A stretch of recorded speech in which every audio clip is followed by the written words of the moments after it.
Welcome back, everyone. We're here on Sports 10. I'm Blythe Whaley alongside Matt Dean, and it's been frigid outside if you haven't noticed. But luckily, our teams have been heating it up on the rink and the hardwood. Yeah, Blythe, I mean, we got college football playing for the national championship tonight. Unfortunately, it's Ohio State and Notre Dame. But that means football's wrapping up. The Super Bowl is not far away. And we're really, it feels like the focus is on hockey and on basketball. That's certainly the case in the high school sports landscape. So we got a jam-packed show. We're going to have girls hockey highlights from both of our teams. We're going to have a couple of cat clashes as well to finish out the show on the hardwood. So Centennial SLP, Blaine, we've got the third-ranked Cougars who are going to lead off the show here in girls hockey as we get into the highlights from Tuesday night when they were on the road in Coon Rapids. Cougars back-to-back wins after their first two losses of the season. As we said, third-ranked team in the state. Tegan Kuhlenkamp, the St. Thomas commit, cutting that across to find Mia Such, 12th of the season for the freshman, making it 1-0 Cougars, 3:23 in. And then less than a minute later, senior Alexis Larson pucking a string there and beats netminder Grace Lund 2-0 in the blink of an eye. A couple of goals 37 seconds apart. But CPCR, the Bluebirds, would respond before the break. Senior Lily McKenzie with that drive to the wall. Kuhlenkamp with a stick in the lane, but sophomore June Semling, team leading 26th of the season. Noah Milton with a great headman pass springs junior Sydney Bernavec scores her 10th of the year. We're tied at 2-2, 7:48 into the second period. Great edge work here by Such. Look at that skating and a great shot. Second of the game for Such. Cougs back in front 3-2. Just over 2 minutes later, it would stay that score at the break. Another defensive breakdown, and that's not the player you want one-on-one with your goalie. Semling, her 27th of the season, 8th most in the state in girls hockey, ties it up. Cougars would buckle down. Kuhlenkamp, no. Katie Ball with a drive, no. A third rebound, finally to sophomore Maddie Walter, who finds it in the back of the net. A go-ahead goal, her 4th of the season, makes it 4-3 with 4 minutes left. 6-on-4 power play. Alexis Larson pops it in the open net for good measure. Cougars roll to their third straight. So the Bluebirds with some push in the rematch, but again, it's Centennial Spring Lake Park victorious after they really breezed by Champlain Park Coon Rapids with relative ease, 7-2 in the first meeting back on November the 23rd. Shots fairly even in a competitive game, as you see the 35 given up by this normally rock-solid Centennial defense. It's the third most shots on goal they've allowed this year. Weiland, superb. Only the second time she's allowed more than 3 goals in a game this year. Her save percentage at .944, and she's got a goals against average under 1.5. Such and Larson, each of their second multi-goal games of the year for Centennial, and Tegan Kuhlenkamp. She would score again in the following game. She's got points in 17 of 20, 11 games with multiple points, leads the squad with 42 points on the season, including 20 goals. She is second in the conference in scoring, trailing only that super talented sophomore Semling, who had the couple of goals in this one for CPCR. Well, our Blaine ladies also hit the ice as they took on the Rogers Royals at Fogarty last Thursday. Getting heated up early as Grayson Nolis places that first one in perfectly. 3 minutes and 30 seconds into the first, and a repeat here in the second. Getting the second goal just 2 minutes, 16 seconds into the second period. 3 minutes later, it's Maya Gunter finishing it off in front of the net for the Bengals' third of the evening. Rogers doesn't want to go down without a fight. Finding it in the net is Olivia Johansson to give the Rogers some hope here heading into the third. The Bengals find some insurance and finish this off. Taylor Olson gets the fourth, 4-1 Bengals. As we take a look at this one, the shots on goal, these goalies had it out for them. The Bengals had 29 shots there on Caden Larson and 27 on Kleningberg. But ultimately throughout this matchup, you saw the Blaine Bengals coming out in what looks like late regular season play. The Bengals doing quite well this year. If you take a look at the standings, you're seeing Centennial Spring Lake Park, who you were just talking about, Matt, leading the conference, feeling good. Both of our teams here right at the top. Bengals right below them, 7-2, but Centennial Spring Lake Park, no losses in conference. That feels quite great. And we'll talk about it a little bit later in the show, Blythe, but our two area schools, as you see, top two teams in the conference, they'll be facing off in a game on North Metro TV next week. More on that later. Yeah, that's going to be a fun one. And as we look at those teams that they're going to be taking on here in the upcoming week, you're seeing Maple Grove, you're seeing Minnetonka, you're seeing those big schools. Blaine is going to be up against them here shortly. And Centennial SLP, they're going to be proving it here against Crookston, Armstrong, Cooper, and Wright City coming up next. Headed to the boys' side of the ice, Blaine and Spring Lake Park Coon Rapids in the battle for Fogarty Arena, two teams that share a home barn. Spring Lake Park, as a standalone program, beat Blaine for the first time in Northwest Suburban history with a 3-1 victory last year for bragging rights. Freshman Porter Bear scoring among the scramble here made it 1-0 Bengals 81 seconds in. Wilson Guzzi with a strong move to the net feeds Nate Walraff here, the junior to junior connection. Walraff's 9th of the season, and it was 2-0 Blaine at the end of the first. Midway through the second, Bengals shorthanded off the rush here. Grady Botch spun around by SLP goalie Brock Lewick, and then Guzzi takes advantage of the chaos, making it 3-0, 9:29 played into the second. About 3 minutes later, another Spring Lake Park power play, another shorthanded goal for Blaine. Cooper Bear from his younger bro Porter, and it's all Bengals, 4-0 it would stay to the second intermission. Spring Lake Park would finally find some fruit on the power play. Caden Sukup scoring on a Drew Lindquist pass, 4-1, 3:30 expired into the third. Blaine at even strength here. I like it. I love it. I want some more of it. Possible Toby Keith fan Wilson Guzzi with his second of the game. And then Cooper Bear, like an orphaned London schoolboy. Please, sir, can I have some more? His second of the game. Blaine rolls to the 6-1 win. What was the key to the fast start tonight? I think it was just hard work, motivation. Last year, our loss kind of hurt, so we wanted to get one back. That's pretty much what it was. How meaningful is it to get a win over a rival? You know a lot of the kids on the team. Does it make it that much more special? It really does. They're a great team, nice kids, but just winning is different against any other team. You've been doing a lot of that this year, winning 11 wins now. That must feel incredible after only 6 wins last year. Yeah, it does. It's a total game changer. Great sophomore group, great freshman group. We're excited for the next year or two. How have you been able to integrate so seamlessly into this team? It's easier playing with my brother because we got that connection. But yeah, I just transfer my stuff from the youth into the high school and just play my game. How different does high school hockey feel from that bantam? Oh, it's a lot faster. Puck moves everywhere a lot faster. You just need to keep moving. Stop your feet. All right, so after that big rivalry win for Blaine, here's how the standings shape up entering the week in boys hockey in the Northwest Suburban Conference. Blaine right there sitting in a tie for third place with Champlin Park.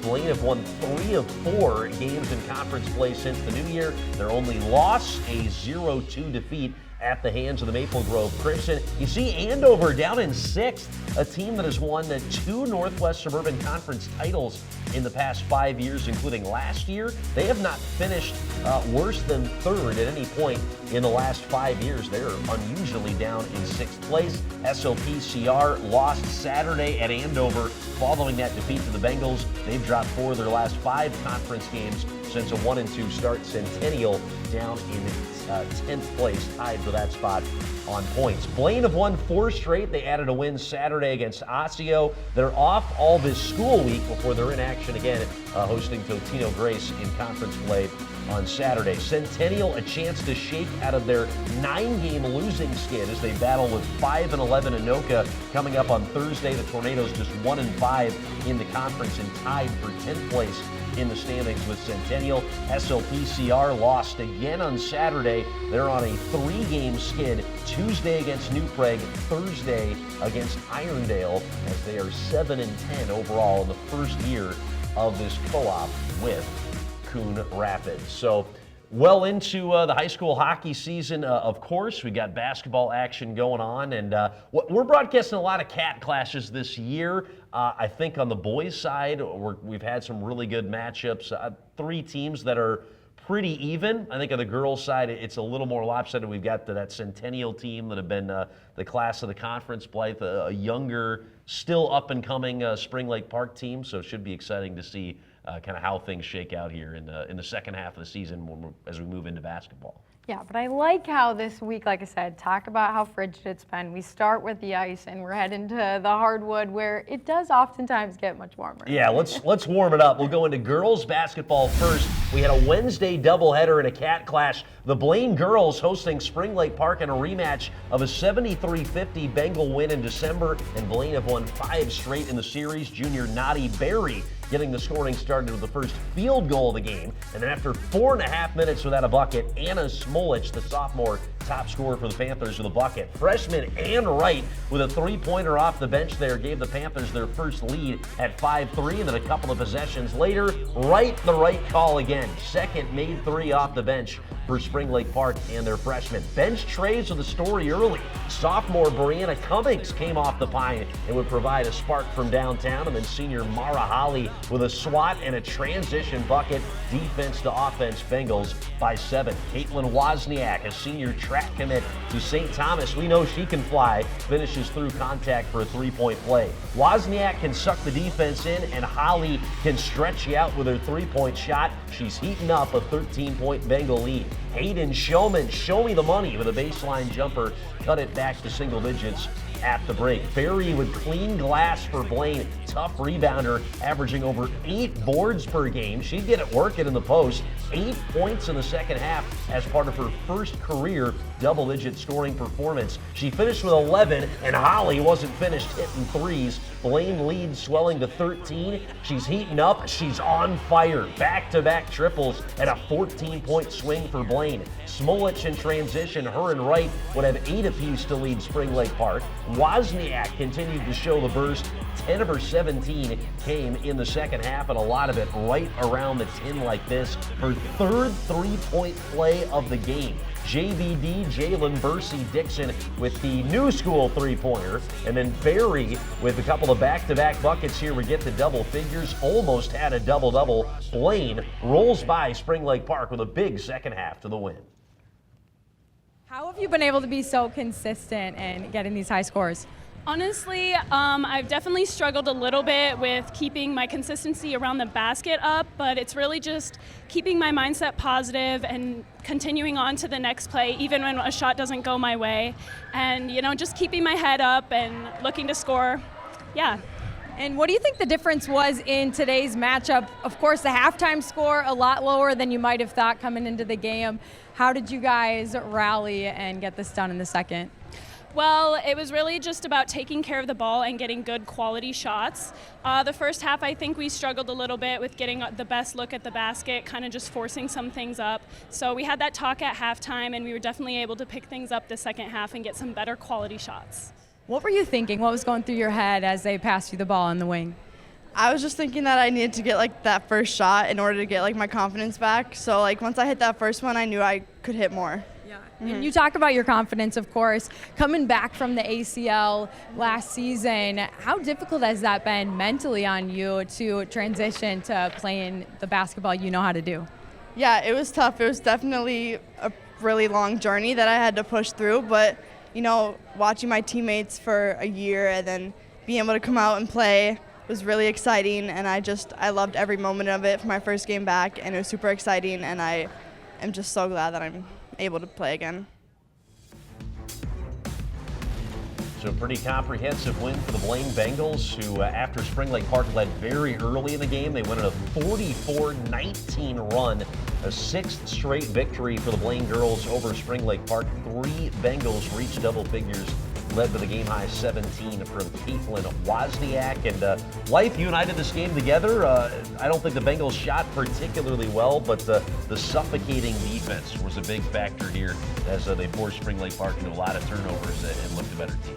Yeah, and that always helps them mentally as you go into the later part of the season, knowing that you can hang your hat on defense, and when you're not hitting, you're still going to get it done. They held Spring Lake Park to 16 points in each half. Pretty impressive performance from the Bengals. Taking a look at the girls' basketball standings in the Northwest Suburban, we have second-ranked Maple Grove, still unbeaten in the conference with that 4-0 record. Don't forget about them. Anoka right now, the surprise team, out to that 8-0 conference record. Centennial sitting in third. They have head-to-head losses to Maple Grove and Rogers in conference play. Blaine with a couple of games coming up in league play. Spring Lake Park are 2-3 in their last 5 contests in NWSC, improving after they lost their first 4 in conference play. Here's what's coming up for area teams in girls hoops. Blaine have won 4 of their last 5 since losing to Eden Prairie at the start of the new year. They are 2-3 against the section after picking up a section win against Duluth East on Friday. They've got 2 big section games coming up at Andover and versus Anoka this week. That team that's unbeaten in conference play coming up Tuesday and Friday. Centennial upset at home by now 7-9 Rogers on Wednesday. They got a Cat Clash coming up on tomorrow on North Metro TV at SLP. Spring Lake Park 2-3 since the new year as they go into that matchup with Centennial in a game we'll be bringing you tomorrow on North Metro. And the gentlemen also hit the court. The Blaine Bengals taking on the Spring Lake Park Panthers at home, and it got heated up from downtown, starting with Nano Jemta and Jason Eagle, both putting in the tray, but plenty more where that came from. Buffo also hitting from distance, a couple in a row here from him. Definitely some high performance scoring from a lot of guys on this team. That was Nolan Myron also hitting, but they scored more than just threes in this game. The fast break game also on for the Panthers as they try to stick in this game just right behind the Bengals for the majority of this first half. Another one going in from long, but Nano Jemta playing with his brother, getting it up and getting the and one call. Late in this game, you're seeing fouls, both teams in bonus, but a nice steal here from Ty Nelson, laying it in, keeping things close to the half. That's Jemta helping get that halftime score to a 15-point lead, but now in the second half, Bengals continue to hit the 3 ball. That did not stop for either team. This one gets put down. Jason Eagle continues to strike, but Ty Nelson gets the drive and the and one. This is where the Blaine Bengals continue to pull away. This gets further spread out as they continue to hit the triple. And this is Tula Jemta. He gets one too before the end of it. And the Panthers try to claw back in, but can't quite do it. And the bank stays open real late at SLP. As you saw that final score, 82-66, the Blaine Bengals getting the win. Aidi at 26 points. His typical average for points per game, 17.8. So definitely there's him and also Myron. You're seeing him get 28 points. His points per game average, 18.8. So on both sides, these guys are playing lights out. Definitely some high performances, but as well as looking at Buffo and Jemta, all really close to that 20 mark. Of course, 26, 20, and the 19 so close, but also the fact that Spring Lake Park, despite losing this game, had Myron hitting 28 see how close that is to halfway, Matt. And as we look at the North Suburban Conference, the Blaine Bengals leading it for our schools, but everyone's sitting below Champlin Park. They're 6-1 in conference, 10-3 overall, and the Blaine Bengals will be taking them on shortly. So it will be a game highlighted, no doubt, but Blaine leading Spring Lake Park, and Centennial has some room for growth here late in the season. Like I talked about, some fun games coming up for these teams, but right on the doorstep, Andover will take on Blaine on the 21st, and at Anoka on the road for the Bengals. Centennial will be heading to Andover as well, but they'll first take on SLP on the 21st, and Spring Lake Park gonna have some fun ones. The Cat Clash, of course, but also taking on the #1 Champlin Park. Yeah, here's what we got coming up on North Metro TV. We aforementioned Spring Lake Park Centennial matchup. You can watch both legs of that simultaneous doubleheader. I will be on the girls' side of that matchup in Spring Lake Park tomorrow night. We'll have the truck out with the crew of Malik Mitchell calling that game tomorrow night in Circle Pines. And Nick Walsh will be his broadcast partner on that one that you can hear at Centennial High School. We'll have some swimming action. Blythe will be involved with that coming up on Thursday. And a big matchup in girls hockey next Tuesday. I'll be alongside Bill Hupp, Centennial Spring Lake Park, third-ranked team in the state in girls hockey, headed to Fogarty Arena to take on the Blaine Bengals. And Blythe, the Cougars, the favorites in that game, but we know Blaine can play tough, and they're always up for that Centennial matchup. Yeah, of course, the Cat Clash. Who isn't up for it? So that's what we got coming up on another busy week on North Metro TV. That'll about do it for our show. Alongside Blythe Whaley, I'm Matt Dean. I get to cover Minnesota State, some college hockey on weekends. I just witnessed a former Blaine Bengal, Will Hillman. I actually watched a clip of him getting interviewed by Kenton Kitt from a few years ago, but he just played in his 100th career game for the Mavericks. So that's pretty cool. You know, we talk about all these athletes we cover, Blythe, getting to see them at the next level. Not everybody gets to play 100 games in college hockey. Pretty impressive accomplishment for Will. So thanks to Ted LaRue, Sam Nolan, Charles Brolin, and Rand Thill. Matt and Blythe signing out here from our studio in Blaine. We'll be back to talk with you and break it down next week right here on Sports Center.